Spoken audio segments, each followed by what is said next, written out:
ക്ഷേത്രം കുടികൊള്ളുന്ന ഈ പ്രദേശം ഒരു കാലത്ത് വളരെ പണ്ട് വലിയ ഒരു വനപ്രദേശമായിരുന്നു. നിബിഡങ്ങളായ വൃക്ഷങ്ങളും അതുപോലെ തന്നെ നരിച്ചീറുകളും മറ്റ് കാട്ടുജന്തുക്കളും ഒക്കെ ജീവിക്കുന്ന ഒരു വലിയ വനപ്രദേശമായിരുന്നു ഈ പ്രദേശം. ഇവിടെ വിറക് ശേഖരിക്കാനായിട്ട് ഒരിക്കലൊരു വേടകുടുംബം വരികയുണ്ടായി. ഈ വേടനും അദ്ദേഹത്തിൻ്റെ ഭാര്യയും അദ്ദേഹത്തിൻ്റെ 2 മക്കളും ഈ വിറക് ശേഖരിക്കാൻ ഈ വനത്തിൽ വരികയും വിറക് ശേഖരിക്കാനായിട്ട് വനത്തിലോട്ട് പ്രവേശിക്കുന്ന ആ സമയത്ത് പെട്ടെന്നൊരു സർപ്പം ഈ വേടൻ്റെ മുമ്പിൽ ചീറി അടുക്കുകയും സർപ്പം അദ്ദേഹത്തെ കൊത്താനായിട്ട് വരികയും ചെയ്തപ്പോൾ തൻ്റെ കയ്യിലിരുന്ന കോടാലി കൊണ്ട് ഈ സർപ്പത്തെ ആ വേടൻ ആഞ്ഞു വെട്ടുകയാണ്.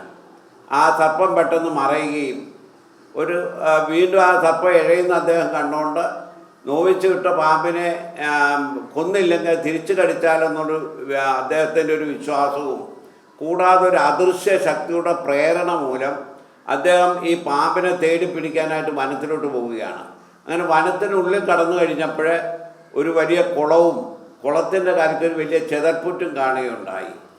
അപ്പോൾ ആ ചെതൽപ്പുറ്റിൽ പാമ്പ് ചുറ്റിയിരിക്കുന്ന കണ്ട വേടൻ തൻ്റെ കയ്യിലിരുന്ന കോടാലി വീണ്ടും എടുത്ത് പല പ്രാവശ്യം ഈ പാമ്പിനെ വെട്ടുകയാണ്. ഈ പാമ്പ് പെട്ടെന്ന് മറയുകയും ഈ ചെതൽപ്പുറ്റിൽ നിന്ന് ചെതലം കൊണ്ട് പിളർക്കുകയാണ്. അതിൽ നിന്നൊരു ജലപ്രവാഹം ആ കുളത്തിലേക്ക് വരികയാണ്. ഇത് കണ്ട് അമ്പരുന്ന വേടൻ്റെ അടുത്ത് ഒരു സന്യാസി വരികയും അദ്ദേഹം വേടകുടുംബത്തോടായിട്ട് പറഞ്ഞു, നിങ്ങൾ ഒന്നുകൊണ്ടും പേടിക്കണ്ട, താമസിയാതെ തന്നെ ജലപ്രവാഹം നിൽക്കും, തേനും പാലും കലർന്നൊരു പ്രവാഹം ഉണ്ടാകും. അപ്പോൾ നമുക്ക് ഈ ചെതൽപ്പുറ്റിൽ നിന്നും ഒരു അരൂപ രൂപത്തിലുള്ള സാക്ഷാൽ വനദുർഗാ ഭഗവതിയുടെ വിഗ്രഹം നമുക്ക് എടുത്ത് ആരാധിക്കാൻ കഴിയും എന്ന് പറഞ്ഞുകൊണ്ട് നിൽക്കുമ്പോൾ പെട്ടെന്ന് ഈ ജലപ്രവാഹം നിൽക്കുകയും തേനും പാലും ചേർന്ന് ഒഴുകുകയും ചെയ്തു. പെട്ടെന്ന് ആ സന്യാസി ചെതൽപ്പുറ്റുടച്ച് അതിൽ സ്ഥിതി ചെയ്യുന്ന അതിൽ കുടികൊള്ളുന്നതായ ആ വിഗ്രഹം എടുത്ത് ഭൂമിയിൽ നാട്ടി നിർത്തുകയും എന്നിട്ട് വേടകുടുംബത്തോടായിട്ട് പറഞ്ഞു, നിങ്ങൾ സുഹൃതം ചെയ്ത ആളാണ്, നിങ്ങൾ കാരണമാണ് സർവ നിയാമികയും പരാശക്തിയും പരാൽപര്യവുമായ ദേവിയെ കണ്ടെടുക്കുവാൻ കാരണം.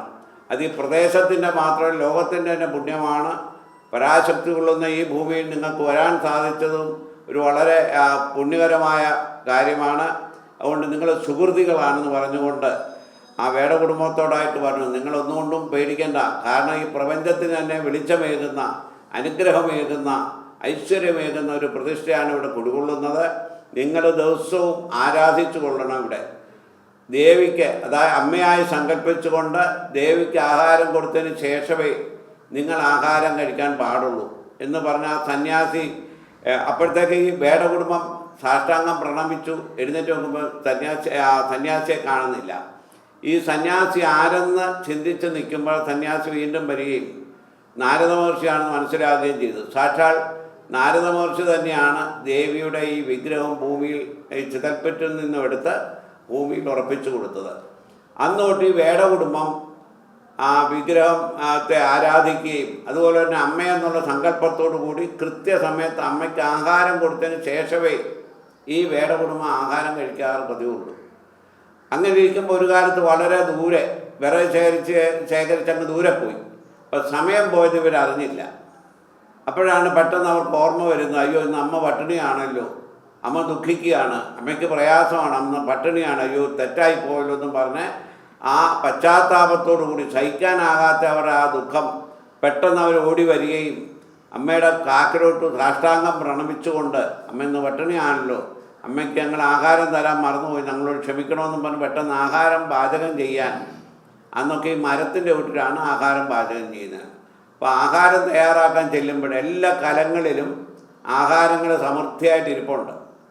അപ്പോൾ ഇതാരാണ് പാചകം ചെയ്തതെന്ന് അവർ മനസ്സിൽ വിചാരിച്ചുകൊണ്ടിരിക്കുമ്പോൾ സർവ്വനിയാമികയായ ശക്തി അന്നപൂർണേശ്വരിയായ ഭഗവതി അവരുടെ മുമ്പിൽ പ്രത്യക്ഷപ്പെടുകയും അവരോടായിട്ട് പറഞ്ഞു, നിങ്ങളുടെ നിഷ്കാമമായ ഭക്തി, കാപട്യമില്ലാത്ത ഭക്തിയിൽ വളരെയധികം ഞാൻ സന്തോഷിച്ചിരിക്കുകയാണ്.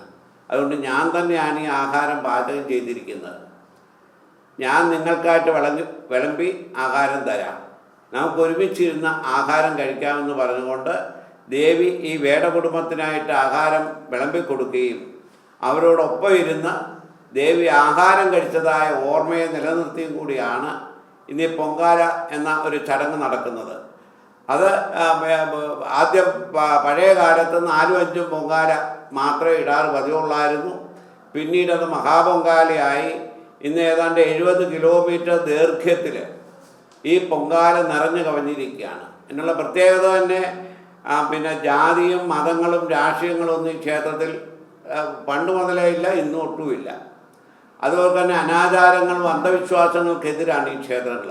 എപ്പോഴും ഭക്തിക്കാണ് ഇവിടെ ഏറ്റവും കൂടുതൽ സ്ഥാനം കൊടുക്കുന്നത്. അവിടെ ജാതിയില്ല, മതവുമില്ല.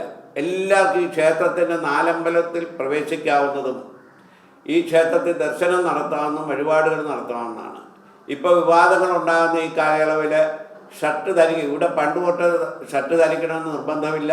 ഇവിടെ ഷർട്ട് ഇട്ടുകൊണ്ട് തന്നെ ക്ഷേത്രത്തിൽ കയറാം.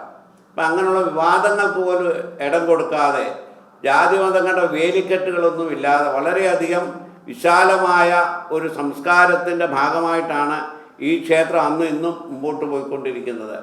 ഈ ക്ഷേത്രത്തിൻ്റെ പേരിലാണ് ഇവിടെ 2 സ്ഥലപ്പേര് പോലും ഉണ്ടായിരിക്കുന്നത്. ദേവി ജലശയനം കൊണ്ട ആ ജലശയനത്തിൽ നിന്ന് ദേവിയായ ജലത്തിൽ നിന്നെടുത്താണ്. അപ്പോൾ ദേവി ജലശയനം കൊണ്ടതാണ്. നീരിനെ ഏറ്റിയ പുരം. ദേവി ആ പുറ്റിനകത്തുള്ള ആ ജലത്തിലാണ് ശയിച്ചിരുന്നത്.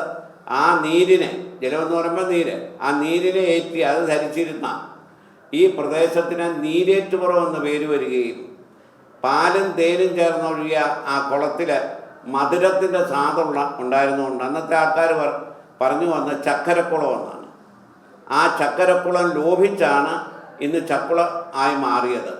അങ്ങനെ എല്ലാം കൊണ്ടും സ്ഥലനാമങ്ങൾ പോലും ക്ഷേത്രത്തിൻ്റെ ദേവിയുടെ പേരിലാണ് ഉണ്ടായിരിക്കുന്നത്. അങ്ങനെ ഈ പ്രകൃതി രമണീയമായ പ്രദേശത്ത് ദേവി രാജരാജേശ്വരിയായി വിരാജിക്കുകയാണ്. ഇവിടെ എത്തുന്ന ഭക്തജനങ്ങൾക്ക് അവരുടെ ആഗ്രഹങ്ങളൊക്കെ സാധിച്ചു കിട്ടുകയും അത്ഭുതകരമായ നിരവധി കാര്യങ്ങൾ നടക്കുന്ന ഒരു മഹാക്ഷേത്രമാണ് ചക്രത്തുകാവ് ശ്രീ ഭഗവതി ക്ഷേത്രം.